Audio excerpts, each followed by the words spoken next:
Hey everyone, it's Luke here, back at you with documenting my poker journey for online Texas Hold'em from $100 to 10,000.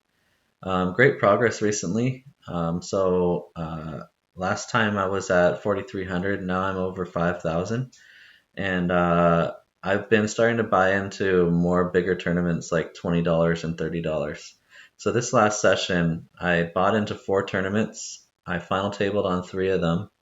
I won 300 something dollars on the one, and I got a first place, and that was a fourth place, and I got a first place on the other for $400. That's what you'll see here today for the hand highlights.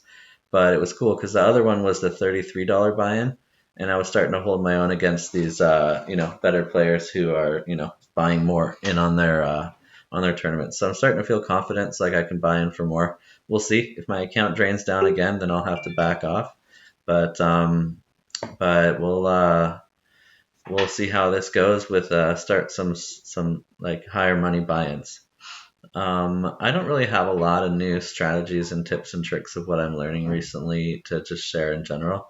I think we'll just jump into the hand highlights this time, but I'll share any learnings that I come up with as we go along. All right, let's show the hands. So this was like a 550 RNA, and you can and then you can add on. So ultimately, I think I invested 15 into this tournament and then won 430 something. So, okay, let's see. King Jack, suited. This guy, I think, jams. Let's see. I've got my HUD here in the way. Yep. He jams. So I also call all in with the King Jack. Yeah, I mean, I've got so few big blinds that, I mean, what am I going to do, right? I hit the Jack, and I think I got it. Yeah. Sweet. Yep, two guys had pairs, and, all right, let's see what we got here. I've got sixes. He's got sevens. I jam with the sixes. So yeah. Oh, excuse me for 1 sec. Sorry about that.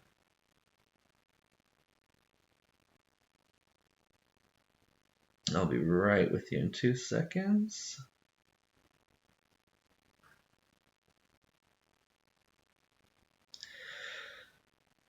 All right. So yeah, and I hit the six. Amazing. So got lucky on that one.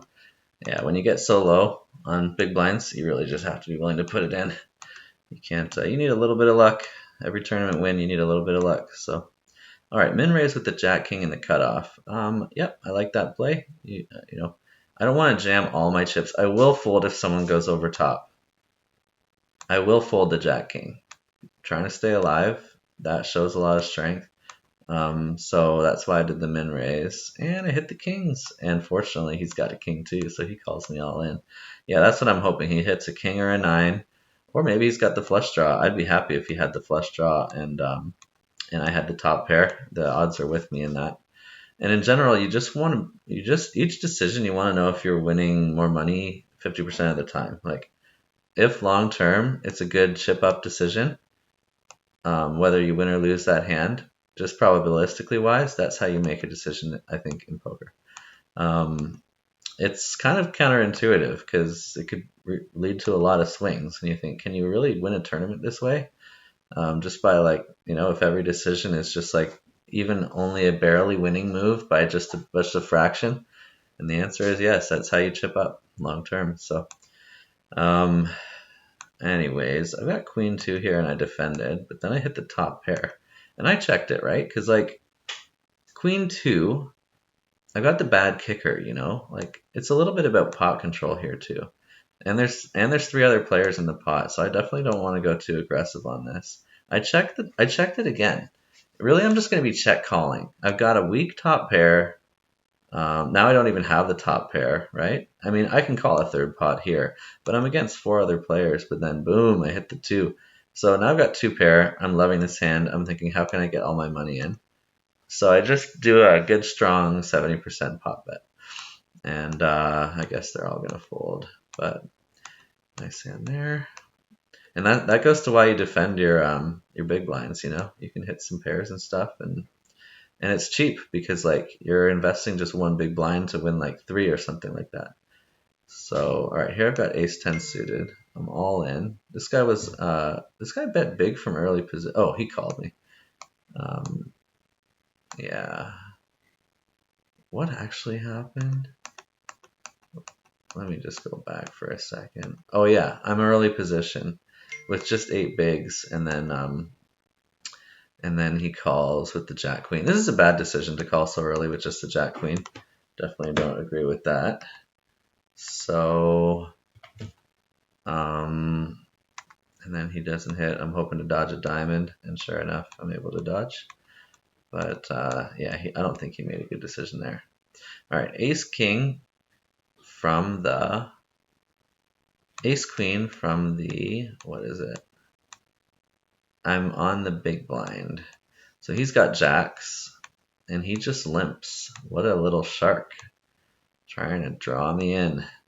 And then I just jam with my 19 big blind. See, that's what he wants. He wants me to jam. But it's a coin flip with this guy. So, yeah, see, with my 18 bigs, I'd rather not bet like 4 or 5 big blinds and then be at, 13 with the pot being equally big. If the flop comes, I may not hit. Maybe he's got a pair that he will just call with when I bet there, or maybe he hits something that he likes. I'd rather just go all in there because like there was a couple limpers. So, yeah, jammed with the 18 bigs. You got to be wary of those people who are limping from early position. They've often got something, but sometimes they're doing that shark move where you just limp with the nuts. But this guy's got sevens, and he bets big. The sizing is big, especially when he's only got starting with 18 big blinds. But with my eights, this is one of the things I shared in an earlier video. Pairs are powerful. You really have to appreciate the power of pairs. I go over the top with the eights. Now, I should have been a little wary of the big sizing that he made. A lot of people, and this is one of those leaks that people have, that you can exploit them. They go big when they think they've got a good hand. But in this case, I was thinking, no, the eights are strong. Even if he's got ace king, I'm the favorite. So anyway, he had sevens. Oh, but he hit his sevens, so it's chopped me down big time. Obviously, I made the right decision in that case because I had it in with the best of it, but he got lucky. Okay, jamming with the 8.66 from under the gun. Queen king. It's tough, you really can't drain down. I'm about to pay another big blind because the big blind's about to get to me. And nicely, it was a coin flip with this guy, but I hit the queen. So doubled up there. That's how you survive. You got to shove them in. Again, shove it in. Got the ace jack. This guy with the tens calls me. I'm winning a few coin flips. So that's a good luck there. All right, this guy jams with the eights. Again, another coin flip. Calling him with the ace queen. Boom, I hit the queen. I'm hitting pairs like nobody's business. Let's see here. I've got ace jack. Guy on the big blind has queen king. So I've got him. Oh, and he's only got 5 bigs. I mean, I'll jam with like a 10 jack offsuit here. He's got 5 bigs. I'll just steal those blinds off of him. But the poor sod just busts to me. All right, pair of fours. He's all in. I'm thinking I'm going to call here to try to draw others into the pot because I'd love to get all my money in here with the queens with 30 bigs, 35 bigs. Now, if it was 70 bigs, I don't know if I'd want all my money in with the queens pre-flop. But 30 bigs, absolutely. Now he's got an open-ended, but he's already all in, so that guy. And what did I do? Did I go third pot or something like that, as usual? Oh, I jammed. I jammed on this guy. Well, the pot was big. Yeah, because the pot was already big, that's why I jammed. Usually I'll do a third pot, but if I bet a third pot here, that's basically 6. That brings me down to 23. But then when you add 12 to the pot, that brings it up to 30. So all of a sudden, I've got 23 left, but there's 30 in the pot. There's almost nothing I can do. I can't even scare people away when I jam on the turn. So that's why I jammed on the flop, because 98% of the time I'm best. And hopefully someone's got 7s, 8s, 9s, 10s, jacks, and they're liking it, or they like their ace king or something, and they want to roll the dice. So that's why I jam there, because you can make a lot of money Okay, I'm in race with the ace king, the big slick suited, and this guy just calls. Now, the flush is bad. I really slow down when the flush comes like this, even when I've got a good hand.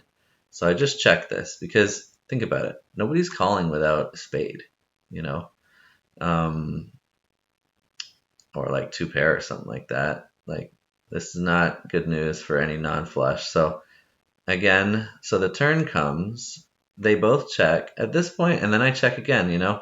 Um, I'm just trying to make sure that I can control the pot size here. This guy bets 2/3 pot. It's time for me to just call and see the river. Hopefully no flush. Boom, the flush comes. I decide here to bluff the river all in because it's a big pot. It's getting close to the end. And, you know, and he'll be afraid too. He'll be afraid too if he doesn't have a 10 of spades or better. So, no, he did bet big on the turn. So, frankly, this may be a questionable play. But the thing is, you really got to get all the chips on your side of the table. So, this was a big opportunity to win 17 and invest like 12 big blinds for that. Well, invest my tournament life for it. But that was a real turning point there. You know, you got to run a couple big bluffs, I think, every tournament, but you got to be smart when you run them. I wonder if I had any blockers. I think there's this concept that I'm not doing enough yet about blockers. I don't have many blockers for any good hands of his. So, like, you got to pick the times when you bluff, you're hopefully blocking good hands. Like, the cards that you have are making less combinations what they could have that have good hands. That maybe doesn't come across very clear, but you don't just bluff when there's a good pot size. You bluff when you're blocking good hands and stuff. But in that case, I wasn't blocking good hands, so this is not an area of poker that I understand perfectly well. But here, this guy raised 4 big blinds from early. But I mean, I've got 32 big blinds. I think it's just time to take a shot at this whole pot and just jam them in. The only cards I'm afraid of is aces or kings in this situation. Otherwise, it's a coin flip. The fold equity here is great. I mean, the pot size before I jammed was already 6 big blinds, right? So, you know, 99% of the time they don't have aces and kings. And out of those times, often people are going to fold and I'm just going to pick up 6 big blinds for free. Out of the remaining times, excluding the aces and kings for a second, I'm either dominating them because they've got split cards, ace jack, ace queen, ace 10, queen king, or they've got a pair, jacks, queens, tens, and it's a coin flip. But with the fold equity in play there, I think it's a real money-making play to just ship them in here. So ace king, hopefully he doesn't hit the jack, beautiful. I'm doubled up there, and that was a huge turning point there with the ace king. So and then it's the final 2. And he raises and I call with the jack 10. And I hit the nuts. And I'm thinking, there's no flushes forming, so I'm going to trap here. I check it. He bets. I just call again. Now, I'm out of position, so I can only check so many times. But I check it again. There's really not too much. There's really no more texture forming. Well, the hearts are coming. And then he bets big. I'm thinking here it's time to ship him in because the hearts are forming. I raised instead of shipping. I raised, and I think the raise makes sense too. I'm not sure, but then there, and then at this point, I'm deciding how can I get all my money in the middle. The pot is 50 bigs.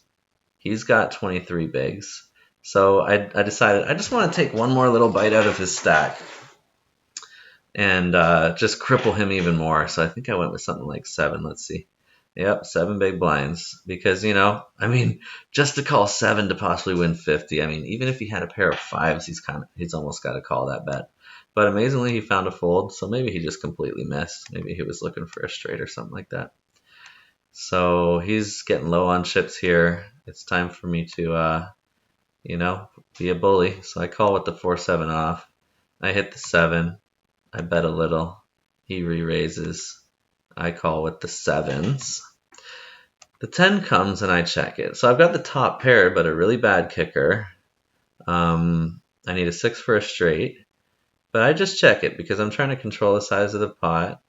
I don't want to donate all my money to him if he's got, I don't know, some higher pair or something like that. Like the way he played the hand, he could have all the big hands as well. For example, he raised pre-flop. I called. So that's what he would have done with aces, right? Then the flop comes. I check. He re-raises. Again, he could still have the aces. This is how he'd play that line with the aces. So, you know, there's just, I just don't want to be donating my money when he clearly could have the big cards right now, or he could have hit a set or something like that, and he could have hit the seven, with a much better kicker. So basically, like when I bet, worse hands are not going to call me. Only better hands are going to call me. So you're trying to do two things, right? Maximize your winnings against worse hands and minimize your losings against better hands. So that's the point of checking this. Then he bets half pot. He's almost all in at this point. What did I do? And I fold. Yeah, so I really wanted to be patient and really squeeze him like a boa constrictor. At this point, he's liking his hand. He's going for a half pot, not jamming. It just kind of seems like he's going for value. So I folded the middle pair of sevens. And now he's still only got 15 big blinds. So like I'm still dominating him. Like why give him a chance to come back? Just pick my spots when I can really maximize my chances. So Jack 8 suited min raise. I mean, you can min raise super wide when your head's up, right? He's got 7 Jack, he calls. I agree with that. Now we both hit the top pair, so he's going down at this point. So he checks. I do my third pot bet as usual. He re-raises. It's time to I just call like a tricky call. And then I hit my 8. It's like, no brainer. So got a little luck at the end there, but it's a pretty sweet tournament for $400 and something. So yeah, I'm enjoying it. It's been cool to watch my stats. So I'll show you my stats on this Hold'em Manager 3 HUD that I've got here. I like to watch the tournaments by day. What I love about this HUD is you can actually watch your stats in real time.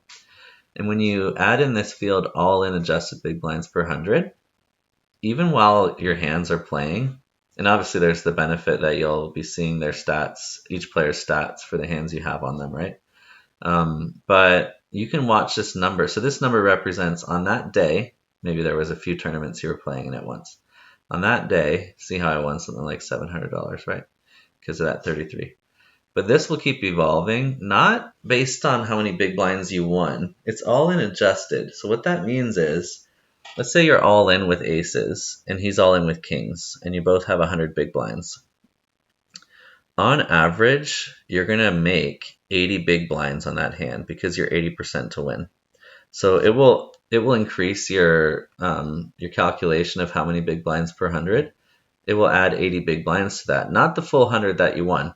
And even if you lose, even if he somehow miraculously hits the king, this is still going to increase. So basically, it's a measurement of your skill level. It's how good are the decisions that you're making, and that's what you want, right? You're not going to say, "Oh, I made a bad decision because I went all in with aces against kings, and then he drew out." Like that doesn't make any sense. I want to be all in with those aces every time, all day long. Let me do that a million times for $1 every time. So this is helpful to see these stats, and then you can also see your average. So right now, since December 1st, I've been on average making 6.5 big blinds per 100, chipping up. So I'm in the positive. But this is including the time before I actually adjusted my strategy to do that very consistent thing where the robots can't know what I'm doing that I was telling you about before. 30% on the flop, 50% on the turn, 80% on the river, and being super consistent how I play, whether I've got draws, best cards, bluffs. And so what's interesting about this is let's change the date to just since January, and let's check what it is, what it shows, how many big blinds per 100 I have since then. Oh, invalid date. It needs a 0-1 here. So let's check it. 7.5 since January, but let's check since February.